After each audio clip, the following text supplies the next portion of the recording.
Irritable bowel syndrome, যেটাকে সংক্ষেপে বলা হয় আইবিএস। এই আইবিএস কিন্তু বিভিন্ন রকমের, বাট এর মধ্যে সবথেকে কষ্টকর হলো আইবিএস ডি, যেখানে পেটের অস্বস্তির সাথে মেইন প্রবলেম হয়ে দাঁড়ায় পাতলা পায়খানা। এছাড়া আইবিএস সি যেটা, এটার প্রধান সমস্যা কিন্তু কোষ্ঠকাঠিন্য।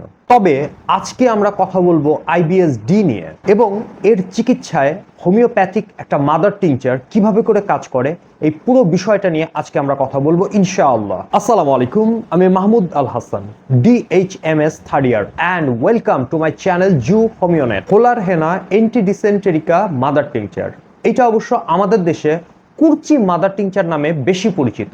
আমাদের যে অন্ত্র, যেটাকে আমরা গাট বলি, এই অন্ত্রের যে হেলথ, এটিকে সুস্থ করতে এই ভেষজ মাদার টিংচারটা কিভাবে করে কাজ করে, এই বিষয়টা আজকে খুব বিস্তারিতভাবে বোঝানোর চেষ্টা করব ইনশাআল্লাহ। আইবিএস ডি রোগীদের সব থেকে বড় সমস্যা হলো এদের এই অন্ত্রে যে গুড ব্যাকটেরিয়া এবং ব্যাড ব্যাকটেরিয়া, দুই ধরনের ব্যাকটেরিয়া একটা মানুষের অন্ত্রে থাকে, বাট আইবিএস ডি রোগীদের ভালো এবং খারাপ ব্যাকটেরিয়ার যে ব্যালেন্স, এই ব্যালেন্সটা একদমই নষ্ট হয়ে যায়। এর ফলে এই রোগীদের পেটে প্রচণ্ড পরিমাণে গ্যাস তৈরি হয়। কিন্তু এই মাদার টিংচারটা একটা মানুষের পেটের এই যে পরিবেশটা, এই পরিবেশটাকে সে আবার ধীরে ধীরে স্বাভাবিক অবস্থায় নিয়ে আসে। যখন একজন মানুষের অন্ত্রের পরিবেশটা স্বাভাবিক হয়ে যায়, তখন খুব স্বাভাবিকভাবেই সেখানে আর অতিরিক্ত গ্যাস আর উৎপাদন কিন্তু হয় না।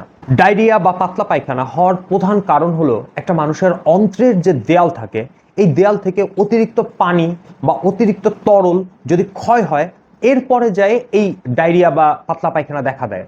এদিকে এই কুরচি মাদার টিংচার যেটা করে, সেটা হলো অন্ত্রের ভিতরের এই যে মিউকাস মেমব্রেনের যে প্রোটিনটা আছে, এটাকে জমাট বাঁধায় একটা অদৃশ্য প্রতিরক্ষামূলক একটা দেয়াল সে তৈরি করে দেয়। এই কারণে এই অন্ত্র থেকে অতিরিক্ত পানি কিন্তু আর বের হয়ে আসতে পারে না। এর ফলে যেটা হয় যে মল ধীরে ধীরে শক্ত এবং স্বাভাবিক হওয়া শুরু হয়। আইবিএস ডি আক্রান্ত রোগীদের মাঝে মধ্যেই মলের সাথে আম কিংবা মিউকাস বের হয়ে আসে, যেটা খুব বেশি অস্বস্তিকর। এই কুরচি অন্ত্রের অতিরিক্ত মিউকাসের যে নিঃসরণ, এটা কিন্তু বন্ধ করে দেয়। একই সাথে সাথে সেল রিজেনারেশন, মানে কোষকে নতুন করে জেনারেট করা, এই জিনিসটায় এই কুরচি অনেক বেশি পরিমাণে কিন্তু হেল্প করে। আইবিএস ডিতে অন্ত্রের যে গতি বা মুভমেন্ট, এটা স্বাভাবিকের থেকে অনেক বেশি বেড়ে যায়। এর ফলে একটা খাবার যখন মানুষ খায়, এই খাবার থেকে তার দেহ পর্যাপ্ত পরিমাণে পানি শোষণ করার সময়টা কিন্তু পায় না। এই ওষুধের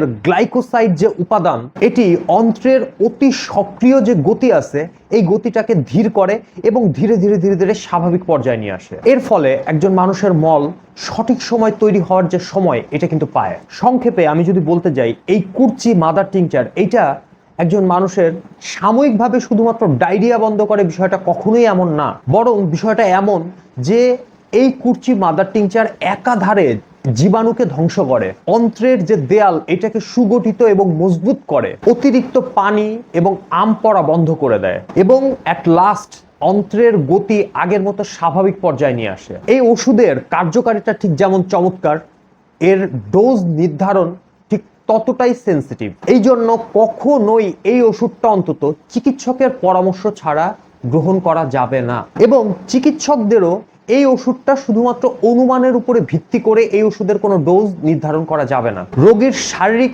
অবস্থা বিবেচনা করতে হবে এবং প্রয়োজনে বিশ্বস্ত কোনো মেডিকেল সোর্স কিংবা মেটেরিয়া মেডিকা থেকে সঠিক একটা গাইডলাইন দেখে ভালোভাবে স্টাডি করে তারপরে ডোজ প্রেসক্রিপশন করতে হবে, এটা মাস্ট। সো ভিউয়ার্স, এই ছিল আজকের ভিডিও। ইনশাআল্লাহ খুব দ্রুত দেখাবে নতুন কোনো ভিডিও নিয়ে। ততক্ষণ পর্যন্ত সকলে ভালো থাকবেন, সুস্থ থাকবেন। আল্লাহ হাফেজ। আসসালামু আলাইকুম ওয়া রাহমাতুল্লাহি ওয়া বারাকাতুহু।